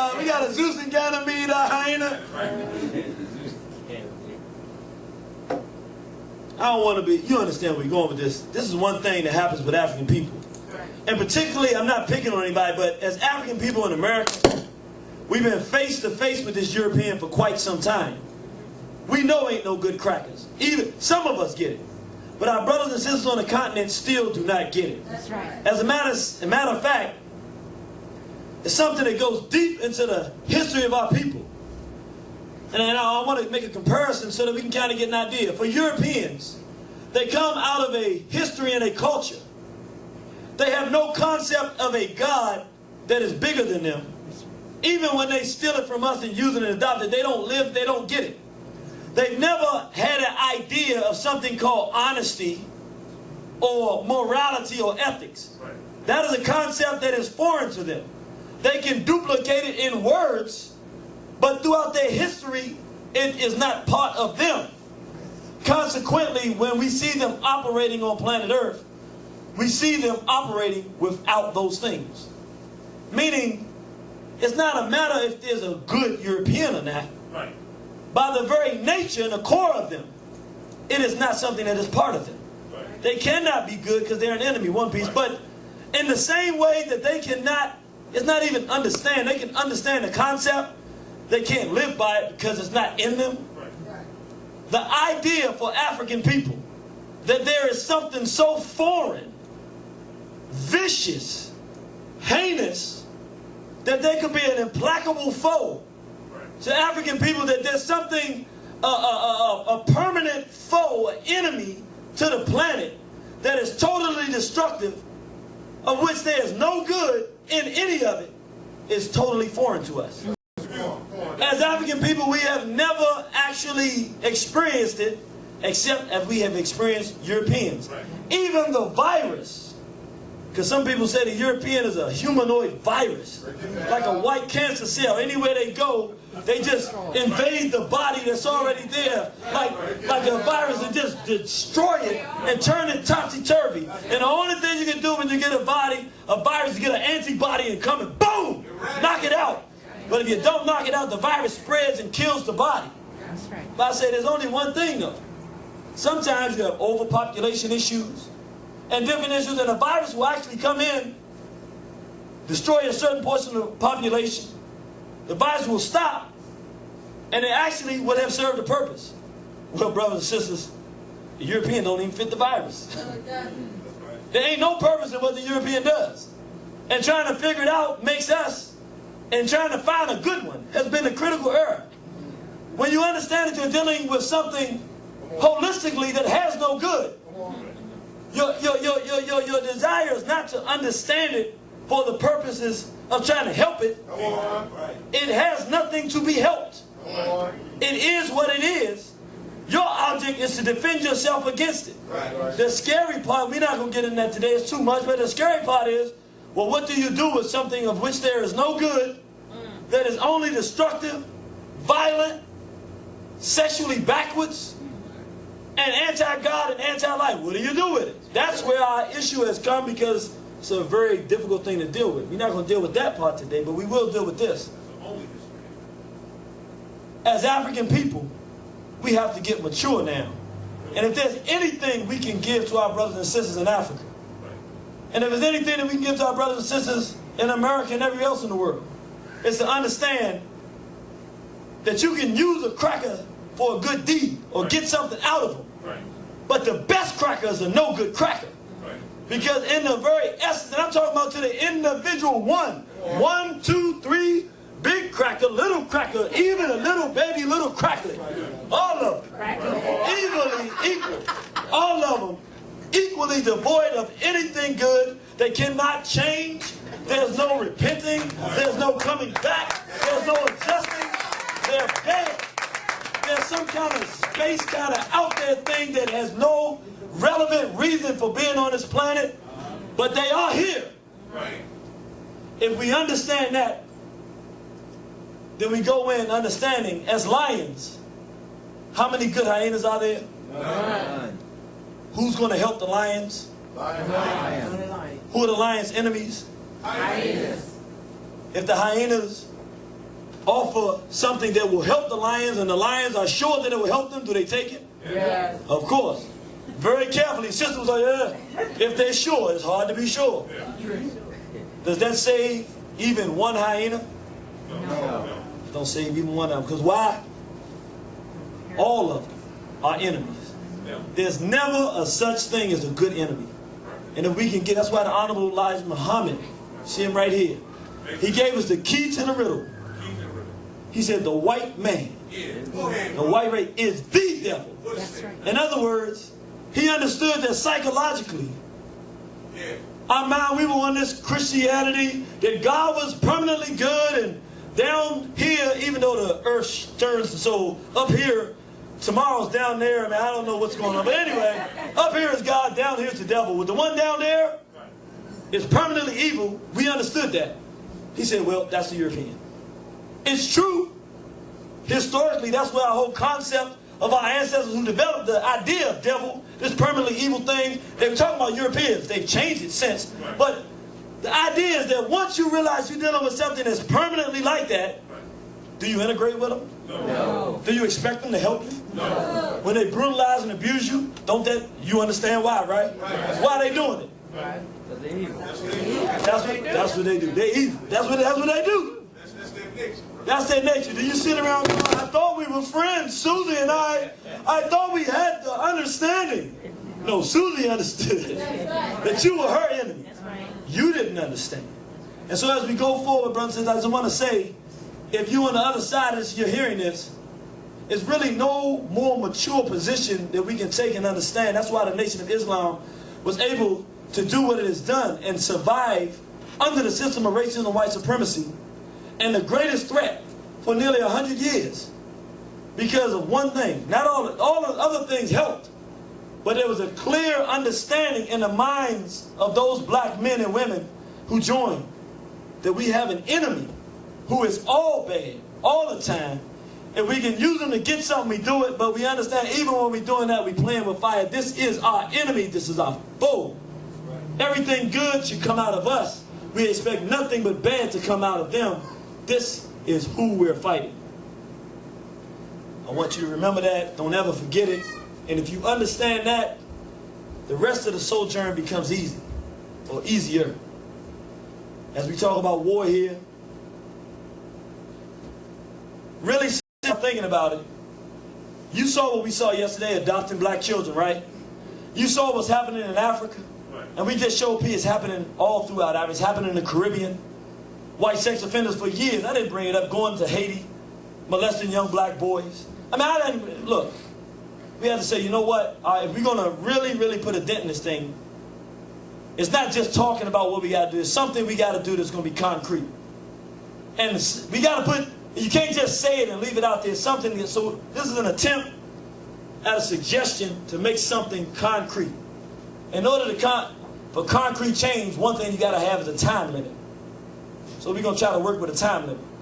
You also got to have a place, and it's got to be the appropriate place. Is it reasonable to suggest here in America that since the whites are dominant society here, it would be very difficult for us to eradicate white sex in America, even if we get rid of it in our own community? We gonna change? Are we going to be able to change whites? No. Why not? Yeah. But if we say this is not who we are, can we change ourselves? Yes, sir. Well, where is it that black people have the most control? In the house. The most? I'm talking, look around the world. Don't lock yourself up in the cage, bird cage of America. Where do we have the most control? Africa. The most numbers? Africa. The most ability to legislate and make law? Africa. Africa. I say everybody on this planet needs a home. The Arab goes to Mecca. The Mecca is a home for the Arab. Arabia, as they call it. The European has American Europe. That's what he calls home. Actually, he like to go anywhere and call it home, but you know, you get the point. The Asian, he got Asia. Well, if we said we got to clean ourselves up and get right, then we got to get right where first?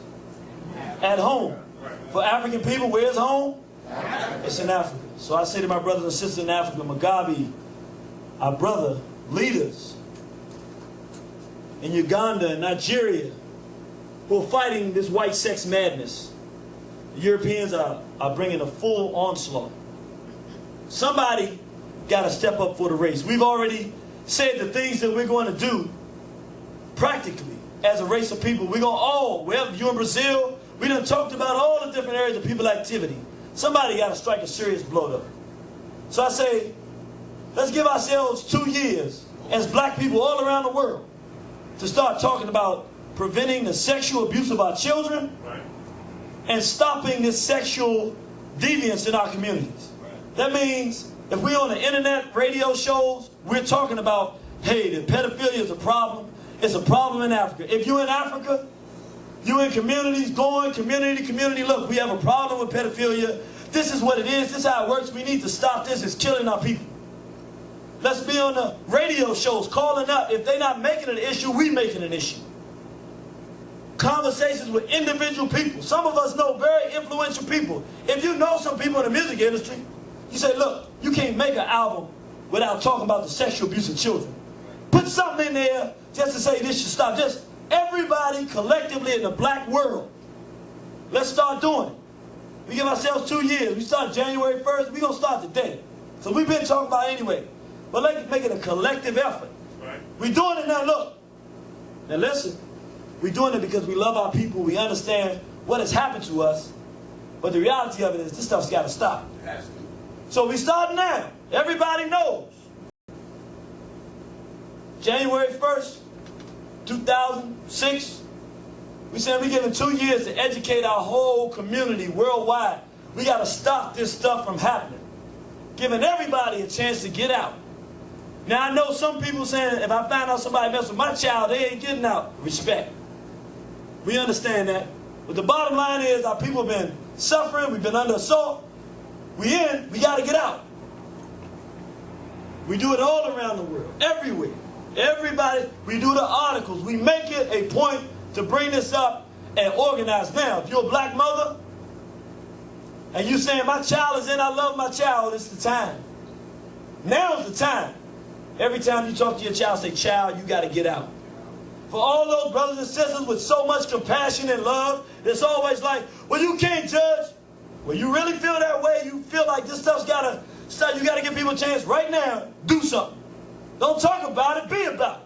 Right. We need health centers that our people that are involved in this madness can go to and get them out. Save them now. Get them out. Spend time. With all that you know is, get them out. Baby, look, you got to stop this stuff. It's wrong. And it's a problem. And every time I talk to you, I'm going to tell you, you got to get out. Because you got time then. And every time you say, they say, well, I'm not coming around. Well, baby, I love you. I want you to come around. But I can't let you continue in this way because it's wrong. It's bad for us. Then I say, that's 2 years. I say that it would be the best thing for the brothers and sisters in Africa. Because you can't fight something that you can't fight. You can't let them open up gay clubs in Africa and not expect that your children will get sexually molested. You can't allow males to be switching and transvestiting all around and expect that you're not going to get culturally destroyed. And you can't expect that we're going to be able to come together and bind. If I know I got to go to Africa, I went to Ghana. This is the honest to God truth. And I saw crackers, adult crackers, like 50 and 60 years old, walking, holding little 8-year-old and 9-year-old little black boys, walking around as their guys. And I know what's going on. I know what's going on. And I know many of the parents, we say they being irresponsible. They don't know they got Europeans over there with our children. We know what they're doing with our children. Brothers and sisters don't know what's going on, turning them over. And all it's doing is creating the same cycle of madness that we got here. I say 2 years as a race of people to go out.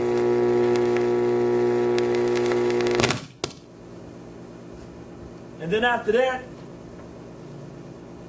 I can do it without the mic. You know, you don't stop fighting when you drop your sword, do you? No. You stop fighting when you drop your sword, you're in a lot of trouble. We're in the middle of the battle now. You don't expect me to stop now, do you? No. Little mic problem. He said, get the mic back. Now, if it don't work this time, I'm going to let it go. All right, we back. All right.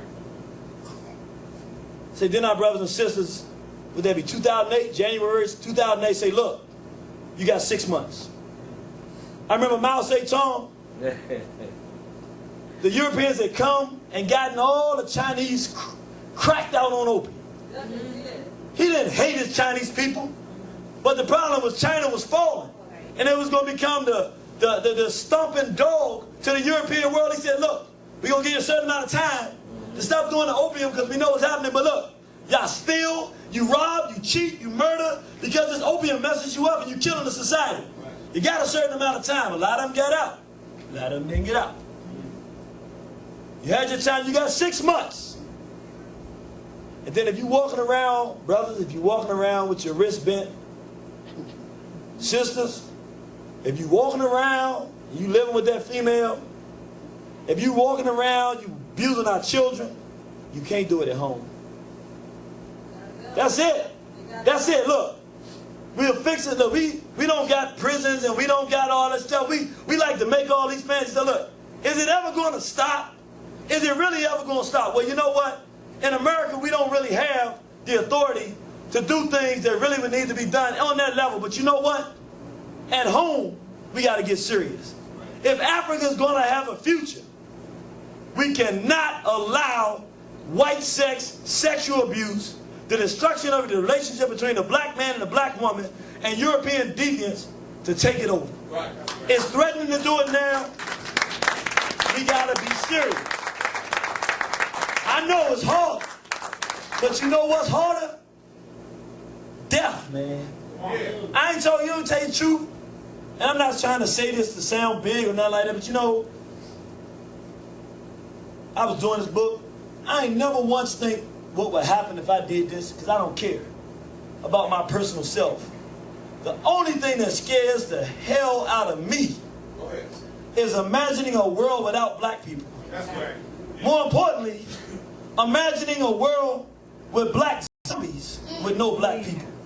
A bunch of broken, destroyed souls that I can't identify from crackers and black skin. It's like something out of a creep show or something. I don't want this for my race no more. And I know that if I die, I don't want my ancestors to say, look, we sent you down there. It was in your heart from the time you were a child. You were a baby. We put it in there because we wanted you to tell people it was time to act. And you came up here, you left, and you didn't do it. You had the chance, the opportunity. It was your job, and you didn't do it. I don't want that on my plate. People, when I go to heaven, I ain't worried about it. All I want to know is that maybe, man, maybe Nat Turner will walk to the door and say, hey, son, you done it. Even if he say you did a little too much, I can take that. But don't tell me I ain't do what I was supposed to have done. So I want to tell you, brothers and sisters, it's a time of war. It's a time to make serious decisions. And I know that's a serious decision to say that we're going to wipe out this abuse. But you want me to tell you the alternative? If you cannot go to the original place of civilization on this planet, into Africa, and see black men and black women building families in civilization, if you can go to Africa and buy children for sexual exploitation, which you can do right now, if black males are laying with each other and starting clubs and bringing white freaks in and messing around, if that is what Africa is going to be, neither do I want to be an African, neither do I want to be alive, and neither is that any type of future. That's a worse hell. I'd rather them drop an atomic bomb and get rid of all of us at once. At least we die together and our spirits can go together as one people, than for us to actually become the caves and hills of Europe. So I say we gotta do something. We didn't ask for this. We didn't ask to be born in this time. We didn't ask for these circumstances. We certainly sat by long enough and let everybody else aggress on us. Right. Now the world can get an opportunity. And I really ask my brothers and sisters in Africa, really consider this. The world can get the chance to see an angry black man again. That's right. I remember, you know, there's a time we were watching TV and they said, a young black male did this, that, and the other. And I said, I hate these images they show of black men. But when I compare them images to this freak, sexually backwards brothers in dresses and earrings, I said, you know, I almost wish I could have that strong black man back. And you know what? Right now is the time for the world to see a different black person. Most important, for us to see a different black people. And so I say, I know that's very serious and very heavy, but brothers and sisters, we got to make some decisions. Are we going to be destroyed or are we not? Are we going to be overcome by white sex or are we not? Are we going to fight for our own survival and make decisions that's going to give us a future? Or are we going to let the Europeans have their way? And I say the answer is easy. We ain't got a whole lot of choices. Let's do something in our own best interest. Black people, if you hear me and you in, get out now. Get out now. Get on the right side. Get on that side of Africa so you can walk with Queen Nzinga again. So that you can walk with John Jack's Dessalines. So you can walk with Amos or Min Kibarata, Hootie Mays or Queen T and be a black man, a black woman, a black child again. Don't let them pull you in because look, we in fighting mode now. We trying to change things and make them better. And we don't want you to be in the way because that's a bad place to be. Our God commands growth and prosperity to African people. Peace to all God's fans, death to all enemies. Thank you for listening. Yeah, when I was 10, I added knowledge in my cipher. And when I was 20, I had the wisdom to apply it. And now that I'm 30, I'm understanding now with science. And when I reach 40, I bring the culture, bring the fire. That's what I'ma do. Oh yeah, I'm talking to you. So keep listening, cause I don't wanna argue with you. I hear you whispering, so I'ma set my target on you. I attack with such ferocity, I'm just fulfilling prophecy. As I stand strong, I heard the elephants won't topple me. Drop a mountain on top of me, but just don't ever stop the beat. I'm in red form, you ain't prepared for something unlike a card game, but nah, I declare war. If you ain't that known, what the is you here for? Nah, I'm drinking water, y'all, this ain't no smearing off. Most of y'all rappers is mad whack, with feminine fag raps. Suggest you slip my disc like a bad back. Load the lead up and blast, keep my bread in the stash. I give you more like a fez in the sash. Listen, I'm standing on my square, 4 angles is 360. I'm trying to get free, you trying to get tipsy. Better sober up, the law gon' leave you broken up. Lie and say you stole a truck and crack you in your coconut. I'm just speaking my mind, and my speech is designed to kill lies and to free up your mind. So I talk about freedom sometimes. Get as deep as the tide, and in the ocean what I speak is divine. Keep my faith in the law, got no faith in the law. Black man, we gotta organize to take him to war. Yeah, I'm young, black, and I'm fresh, and I think I'm the best. And everything that he's speaking through the speaker is death. So I'm here to make a change. I'm here to explain how they miseducation wreak havoc on the brain. You worried about haters, better worry about traitors. I chop their bodies up and feed the pieces to the gators. I got mad flavor like a bouillon cube. I'm the savior, these rappers dressing like Moulin Rouge. They behavior and they perception is too darn skewed. I don't know if I can save them, I definitely won't play them in my system. Cause I'm too much man to listen to rappers who think it's cool for 2 men to be kissing. It used to be different, they threw us in the hood and threw our manhood in prisons. Gave our manhood a sentence, now our manhood is missing. Manhood is strength and manhood is vision, now our manhood is pimping. Bringing manhood back with black power manhood rap. Protect the hood, where your manhood at?